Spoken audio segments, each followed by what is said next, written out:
edi. Lekin biz qaraydigan bo'lsak, palosadan 1 metr, kamida yarim metr radiusda yurgan bo'lamiz. Endi o'ng tomonga burilishimiz uchun yana yelkamizni olib kelib olamiz va burilishni boshlaymiz. Mana shundoq buriladigan bo'lsak, palosani ko'rishimiz mumkin. Svetofor ishoralariga amal qilgan holatda to'xtaymiz.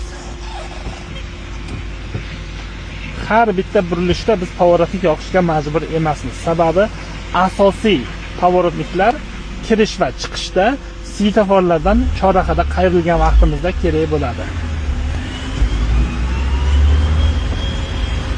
Tezligimiz 20 dan oshib ketishi mumkin emas.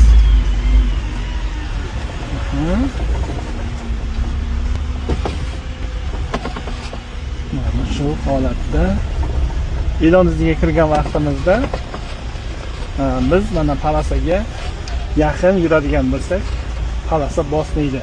Bako oynadan qarashimiz mumkin palosa bosmasligini.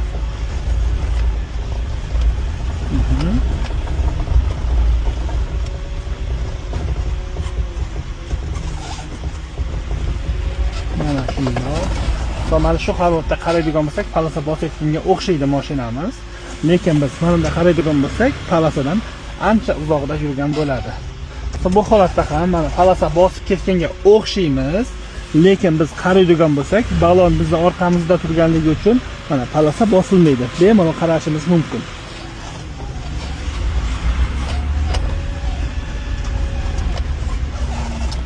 Svetofor chiroqlariga amal qilib to'xtaymiz.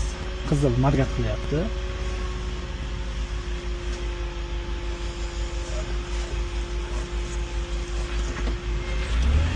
Yashil chirog'ida yuramiz. Endi yuk mashinalarining parkovkasi birinchi pavorot keladi. Chap palosaga yaqinroq olamiz. Bu holatda ham yelkamizni to'g'irlaymiz va yuramiz. Yaxshi.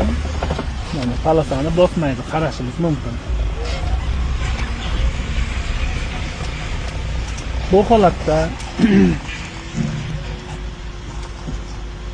bako oynadan orqa bortimiz o'tishi bilan mana ozgincha o'tkazib, bakoga qaraymiz. Burilishdan orqa bortimiz o'tishi kerak va zadnik olamiz. Zadnik olganimizda sikillab ovoz chiqaradi. Rulni aylantiramiz va ikkita bakovoy bilan ishlaymiz. Palosani bosmaydi, ko'rishimiz mumkin.